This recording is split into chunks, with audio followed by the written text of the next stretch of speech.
ఏపీలోనూ love జిహాద్ జరుగుతోందా? హిందువులను లక్ష్యంగా చేసుకుని మత మార్పిడులు ప్రోత్సహిస్తున్నారా? మాజీ ఎంపీ విజయసాయిరెడ్డి చేసిన వ్యాఖ్యలు ఇప్పుడు రాజకీయంగా తీవ్ర చర్చకు దారితీశాయి. సాదిక్ అనే వ్యక్తి ఆధ్వర్యంలో 10 మంది హిందువులను లక్ష్యంగా చేసుకుని మత మార్పిడులు జరుగుతున్నాయని ఆయన ఆరోపించారు. ఇప్పటికే 15 కుటుంబాలు వీరి బారిన పడ్డాయని చెప్పారు. బలవంతపు మత మార్పిడులు మాజీ ముఖ్యమంత్రి జగన్ హయాం నుంచే జరుగుతున్నాయని సంచలన వ్యాఖ్యలు చేయడం చర్చనీయాంశంగా మారింది. ఈ అంశం మీద కూడా బ్రీఫ్గా చర్చిద్దాం. గఫూర్ గారు, ఇది అక్కడ ఒక ఏఈకి సంబంధించిన ఫ్యామిలీ మూకుమ్మడిగా సూసైడ్ చేసుకున్న నేపథ్యంలో ఇప్పుడు విజయసాయిరెడ్డి గారి వ్యాఖ్యలను తీసుకోవడం జరిగింది.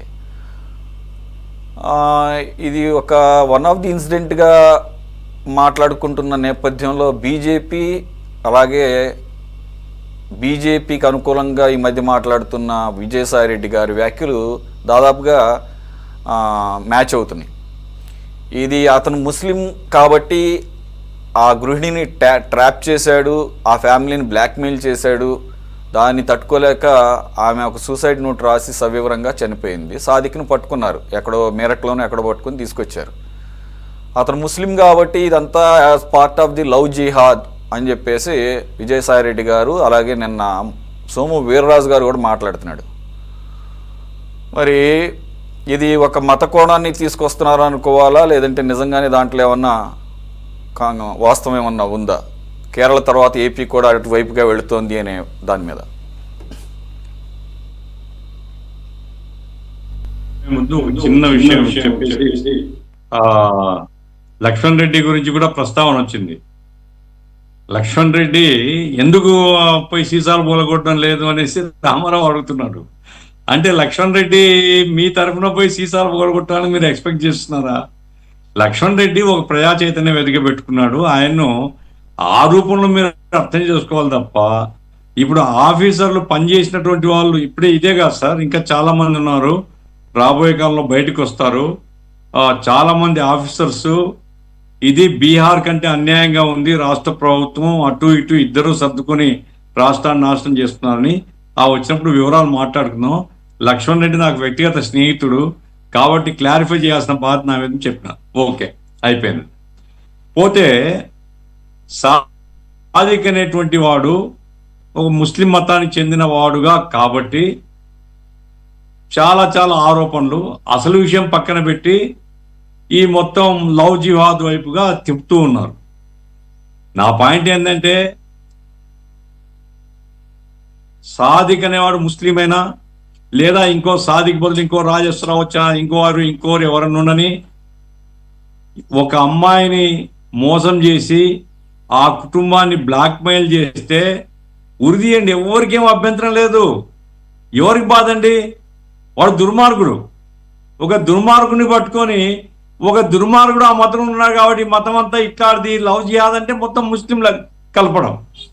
కాబట్టి విజయసాయి రెడ్డి తొందరపాటు ఈరోజు ఆయన ఏదో పార్టీ పెట్టుకుంటాడో లేదో ఆయన ఇష్టం, కానీ మత విద్వేషాన్ని రెచ్చగొట్టడమే కార్యక్రమంగా పెట్టుకోవడం ఎవరు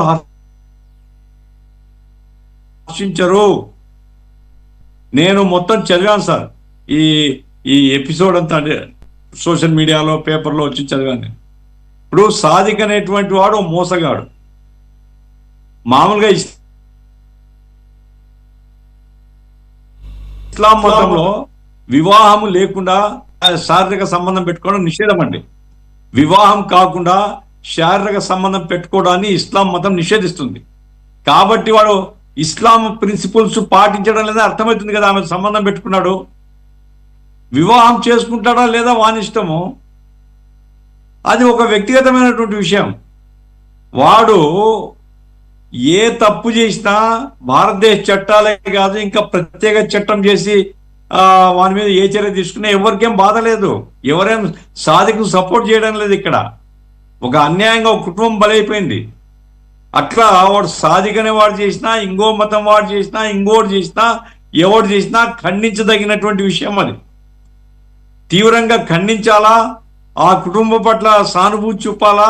అయితే దీన్ని మత కోణంలో పరిశీలించడం, మతం రంగు పులవడం కరెక్ట్ కాదు. విజయసాయి రెడ్డి గారి ఆరోపణ వెనకాల దురుద్దేశాలు ఉన్నాయి. సోము వీర్రాజు ఇక ఆయన అదే పంతో ఉంటాడు. ఎందుకంటే ఈ రాష్ట్రంలో ఉండే ప్రభుత్వం కూడా సోము వీర్రాజు బలపరిచే ప్రభుత్వం. ఈ రాష్ట్రంలో ప్రధాన ప్రతిపక్ష పార్టీ కూడా సోము వీర్రాజును బలపరిచేటువంటి పార్టీగానే ఉంది. సోము వీర్రాజుకి ఏం కావాలంటే ఏదో పద్ధతిలో ఒక విద్వేష వాతావరణాన్ని కల్పించాలని ఆయన కోరుకుంటున్నాడు. దీంట్లో నేను సవినయంగా మనవి చేస్తున్నా. నేను మనవి చేసేది ఏంటంటే, ఒక వ్యక్తి చేసినటువంటి పొరపాటును మతం రంగు పులవద్దు. వాణ్ణి ఏ రకంగా చట్ట ప్రకారంగా ఎంత తీవ్రమైన శిక్ష వేస్తారో వేయండి, ఎవరికేం బాధ లేదు. ముస్లిం మతము ఇటువంటి దాన్ని ఎంకరేజ్ చేయదు. నాకు తెలిసినంత వరకు నేను మత ప్రతినిధిగా మాట్లాడడం లేదు. ఎందుకంటే ఇస్లాంలో వివాహం కాకుండా శారీరక సంబంధం పెట్టుకోవడం నేరం. రాళ్లతో కొట్టాలంటారు సౌదీ అరేబియాలో. మరి నిజంగా ఇస్లాం పండితులు ఎవరైతే ఖురాను ఆచరించాలని చెప్పేవాళ్ళు వాళ్ళు పోయి వాడిని రాళ్లతో కొట్టినా ఏం అభ్యంతరం లేదండి. ఎందుకంటే వాడు చేసిన నేరం అటువంటిది. కాబట్టి విజయసాయిరెడ్డి గారి ఇప్పుడు విజయసాయిరెడ్డి గారి చరిత్ర చెప్తున్నా నేను. శాంతి అనేటువంటి అమ్మాయి ఆమె అసిస్టెంట్ ఎండోమెంట్స్ కమిషనర్ గా ఉండింది. ఈ శాంతి సంగతి తెలుదా? విజయసాయిరెడ్డి ఏం చేసింది? శాంతికి పుట్టినటువంటి కుమారుడి సంగతి తెలుదా? ఏం సమాధానం చెప్పుకుంటాడు? బుద్ధి ఉందా విజయసాయిరెడ్డికి? అసలు మనిషా విజయసాయిరెడ్డి? ఏ అర్హత ఉంది అతనికి? ఏం ప్రజాసేవ చేసినాడు? దొంగ లెక్కలు రాసి దాన్ని సపోర్ట్ చేయడానికి ఉండేటువంటి చార్టర్ ఆడుకుంటాడు. జగన్ రెడ్డి వెంట ఉండేవాడు. ఎందుకు విడిపోయినా జగన్ రెడ్డితో? ఈరోజు వచ్చేసి జగన్ రెడ్డి హిందువులకు వ్యతిరేకం. ఏం తెలివి లేదా? ఆ రోజులో ఏం చేస్తున్నావు నువ్వు? ఆ రోజులో బయటికి రావచ్చు కదా, ఆ రోజులో ఖండించవచ్చు కదా. ఏం కూతలు కూస్తున్నావు నువ్వు? కాబట్టి విజయసాయిరెడ్డి లాంటి విలువలేని మనుషుల్ని గురించి నేను మాట్లాడను. చాలా దారుణమైనటువంటి సంఘటన అది. నూకరాజు కుటుంబానికి సంబంధించి చవితేన కళ్ళ నీళ్ళు వస్తాయి. ఒక కుటుంబం బలి అయిపోయింది.